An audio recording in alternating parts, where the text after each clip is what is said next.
ఓం నమ శివాయ. అందరికీ నమస్కారం అండి.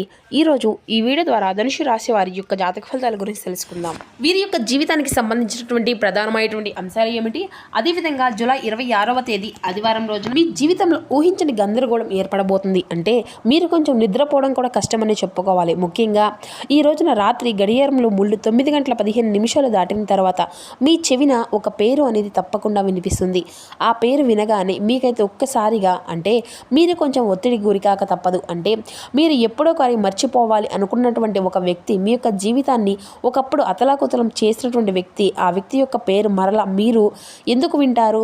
వారు మరలా మీ యొక్క జీవితంలోకి ఏమన్నా రాబోతున్నారా, లేదంటే ఏదైనా కానీ ఒక కొత్త ప్లాన్తో ఏదైనా మీ యొక్క జీవితంలోకి వస్తున్నారా? అసలు ఆ యొక్క పేరు వెనుక ఉన్నటువంటి భయంకరమైనటువంటి గతం ఏమిటి? ఈ వీడియోని చివరి వరకు చూడండి, అప్పుడే మీకైతే పూర్తిగా అర్థమవుతుంది. ప్రతి ఒక్కరి జీవితంలో ఎన్నెన్నో సమస్యలు, ఎన్నెన్నో ఇబ్బందులు, ఇటువంటి సమస్యలతో బాధపడుతూ ఎక్కడెక్కడో జ్యోతిష్యం చూపించుకొని నిరాశ చెంది ఉన్నట్లయితే ఒక్కసారి ఏడుపైల వనదుర్గమ్మ భవానీ జ్యోతిష్యాలయం గురువుగారు గోపీరాజ్ గారు, మనం ఎక్కడున్న ఎటువంటి ప్రాంతంలో ఉన్నా ఒక చిన్న ఫోన్ కాల్ ద్వారానే కాంటాక్ట్ అవ్వచ్చండి. గురువుగారి యొక్క కాంటాక్ట్ నెంబర్ వచ్చేసి 9881559967. ఎటువంటి సమస్యకైనా విత్ ఇన్ డేలోనే మన గురుగారితో మంచి పరిష్కార మార్గాన్ని అయితే మీకైతే తెలియపరుస్తారండి. మీ యొక్క ముఖ కవళికలు, ఫోటో, చేయి గోత్రంగా ఆధారితంగానే మీకు ఉన్నటువంటి సమస్యలకు తగినటువంటి మంచి మార్గాన్ని అయితే మన యొక్క గురువుగారు ఆ యొక్క కాల్ ద్వారానే మీకైతే తెలియపరుస్తారు. నమ్మకమైనటువంటి గురువుగారండి. చాలామంది మన యొక్క గురువుగారు లబ్ధి పొందినటువంటి వ్యక్తులు కూడా ఉన్నారండి. కాబట్టి మన యొక్క గురువుగారు అదేవిధంగా ప్రత్యేకమైనటువంటి వాక్సిద్ధి, మంత్రసిద్ధి కలిగినటువంటి వ్యక్తులని చెప్పాలి. కాబట్టి ప్రయత్నించి చూడండి. ఇక ముఖ్యంగా వివరాలకు వస్తే కనుక ధనుసు రాశి అనేది రాశికలను 9వ రాశి. మూలా నక్షత్రం 1, 2, 3, 4 పాదాలు, పూర్వషడ నక్షత్రం 1, 2, 3, 4 పాదాలు, ఉత్తరషడ నక్షత్రం 1వ పాదంలో జన్మించిన వ్యక్తులు ఈ యొక్క ధనుసు రాశి పరిధిలోకి వస్తారు. ఈ యొక్క ధనుసు రాశి వారికి అధిపతి గురువు. ఇక ముఖ్యంగా చెప్పాలి అంటే ఈ రోజున మీ యొక్క భవిష్యత్తును హెచ్చరించే ఒక గొప్ప సంకేతం లాగా భావించండి. అంతేకాదండి, చెప్పాలి అంటే ఈ రోజున చాలా కీలకమైనటువంటి రోజుగా చెప్పుకోవచ్చు. ఎందుకంటే సాధారణంగానే మీరు మిత భాషలు అంటే లోపల మాత్రం చాలా లోతైనటువంటి ఆలోచనలతో ఉంటూ ఉంటారు. అయినప్పటికీ కూడాను మీరు మనుషుల కంటే కూడాను విలువలకు ఎక్కువగా ప్రాధాన్యతనిస్తారన్నమాట. ఇంకా చెప్పాలి అంటే ఎవరికైనా కానీ మిమ్మల్ని ఒక్కసారిగా మోసము అనేది చేస్తే వారిని మాత్రం మీరు జీవితాంతం కూడా క్షమించకుండా అలా గుర్తుపెట్టుకునే ఉంటారు. మీ యొక్క మెదడు ఒక కంప్యూటర్ లాంటిది అనే చెప్పుకోవచ్చు. అంటే పాత జ్ఞాపకాలను, ముఖ్యంగా చెప్పాలంటే మీకు జరిగినటువంటి కొన్ని అన్యాయాలను మీరు అసలు ఎప్పటికీ కూడా మర్చిపోరు, అసలు సహించరు. ఇప్పుడు అదే ఒక జ్ఞాపకం మీ యొక్క ముందుకు ఒక పేరులాగా రాబోతుంది. ఆ యొక్క పేరు మీరు వినగానే మీ యొక్క శరీరంలో విపరీతమైనటువంటి నెగిటివ్ వైబ్రేషన్స్ అనేవి వచ్చేటువంటి అవకాశాలు అయితే కనిపిస్తున్నాయి. ఎందుకంటే కనుక గత కొన్ని సంవత్సరాలుగా మీరు ఆ యొక్క వ్యక్తి ఒక స్త్రీ కావచ్చు, లేదంటే పురుషుడే కావచ్చు, వారి యొక్క నీడ కూడా మీ పైన పడకూడదు అని చెప్పేసి భావించినటువంటి మీరు చాలా రకాలుగా జాగ్రత్తలు తీసుకుంటున్నారు. వారి వల్ల మీరు ఆర్థిక పరంగా కావచ్చు, లేదంటే అంతేకాకుండా మానసిక పరంగా కావచ్చు, చాలా పెద్దగా మార్పులను ఎదుర్కొనేటువంటి సమస్యలు అయితే ఎదుర్కొంటూ వస్తున్నారు. ప్రస్తుతం మీ యొక్క జీవితంలో కాస్త ఇప్పుడిప్పుడు ఒక గాడిన పడుతూ వస్తుందన్నమాట. ఒక మార్గంలో మీరు మీ వంతుగా మీ ముందుకు వెళ్ళేటువంటి అవకాశాలు అయితే వస్తున్నాయి. అయితే ఇది అంతా కూడాను విధి ఆడుతున్నటువంటి ఒక వింత నాటకం కావచ్చండి. మీరు పూర్తిగా మర్చిపోయినటువంటి ఒక అధ్యాయం అనేది మరలా తెరుచుకోబోతుంది. ఆ యొక్క పేరు అనేది మీరు వినగానే మీరు పాత గాయాలన్నీ కూడాను ఒక్కసారిగా గుర్తు చేసుకుంటూ ఉంటారు. మరి ఎందుకు ఈ విధంగా జరుగుతుంది, అసలు ఏం జరగబోతుంది అంటే ఇప్పుడు మనం ఆ యొక్క షాకింగ్ న్యూస్ గురించి అయితే ఇప్పుడైతే మాట్లాడుకునే ప్రయత్నం చేద్దాం.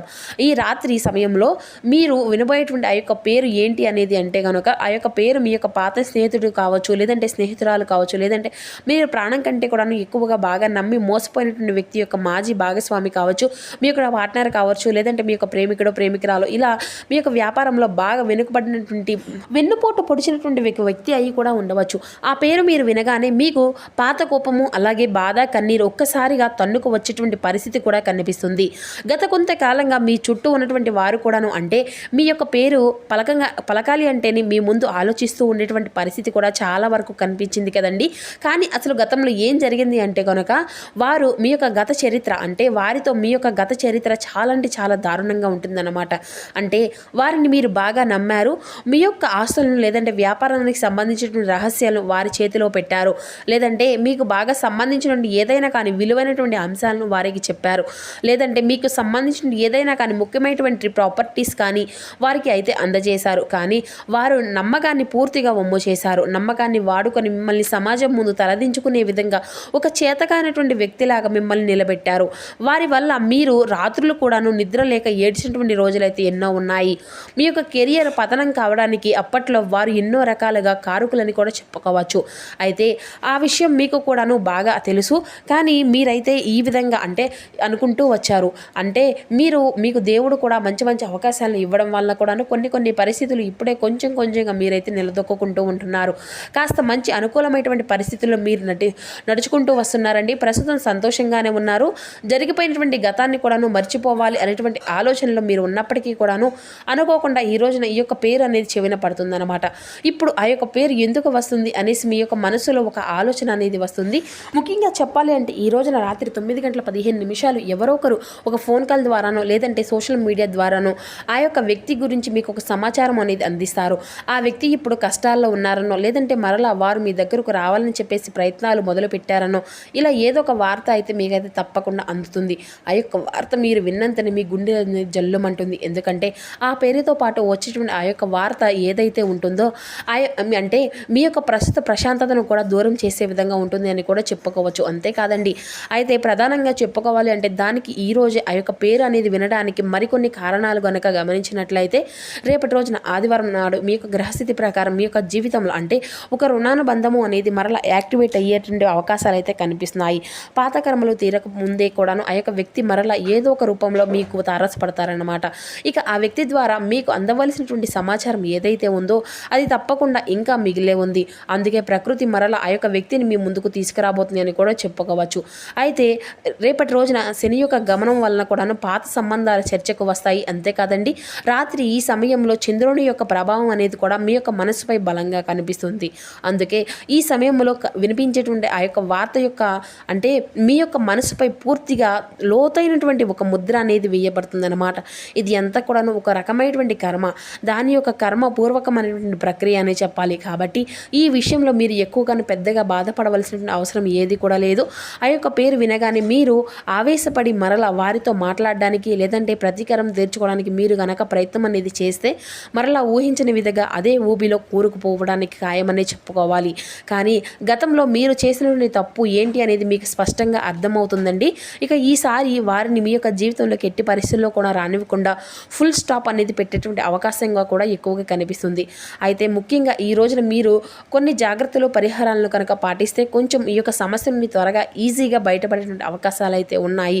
ఆ యొక్క పేరు అనేది మీరు విన్నప్పుడు మీరు చేసుకోవాల్సినటువంటి కేవలం ప్రశాంతంగా ఉండడానికి మాత్రమే ప్రయత్నం అనేది చేయండి. ఎట్టి పరిస్థితుల్లో కూడాను మీకు కోపానికి అనేది గురి కాకూడదు. ఆ యొక్క వ్యక్తికి తిరిగి మరలా ఆ యొక్క ఫోన్ అనేది చేయడం కానీ లేదంటే ఇటువంటివి అన్నీ కూడా అసలు చేయకండి.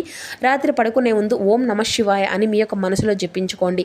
ఆ యొక్క వ్యక్తికి సంబంధించిన ఎటువంటి వస్తువులు మీ యొక్క దగ్గర ఉన్నా కానీ వాటిని పక్కన పెట్టేయడమే చాలా అంటే చాలా మంచిదని కూడా చెప్పుకోవచ్చు. మరి అయితే బాగా గుర్తుపెట్టుకోవాల్సిన అంశం, పాతకాలపు మనుషులు మరలా వస్తున్నారు అంటే మన యొక్క జీవితంలోకి అది అంతా కూడాను మనల్ని ఇబ్బంది పెట్టకూడదు కదా. కానీ మీ యొక్క మనసులో ఇటువంటి ధైర్యాన్ని పరీక్షించడానికి ఆ యొక్క వ్యక్తుల యొక్క పేర్లు వినగానే మీరైతే భయపడవలసిన అవసరం కూడా ఏదీ లేదు. మీరు ఇన్నాళ్ళు నేర్చుకున్నటువంటి గుణపాఠాన్ని ఒక్కసారిగా గుర్తు చేసుకుంటే సరిపోతుందన్నమాట. ఆ యొక్క వ్యక్తి పేరు విన్న తరువాత మీరు ఖచ్చితంగా ఎలా ఫీల్ అవుతారు అనేది కూడా మీ యొక్క జీవితాన్ని నెక్స్ట్ జరగబోయేటువంటి ఒక అంశాలను మీ యొక్క కాలం అనేది ఖచ్చితంగా నిర్ణయిస్తుంది. కాబట్టి నేను ఖచ్చితంగా అయితే ఈ యొక్క విషయాల్లో ఒక క్లారిటీ అయితే ఇవ్వలేను కదండి. అయితే ఇటువంటి పరిహారాలను మాత్రం చిన్నపాటి పరిహారాలను అయితే ఖచ్చితంగా పాటిస్తూ ఉండండి. మీరు అంతా కూడా అప్రమత్తంగా ఉండండి. మీ యొక్క ప్రశాంతతను ఎవరికి కూడా ఇచ్చేట్లేదు కదా.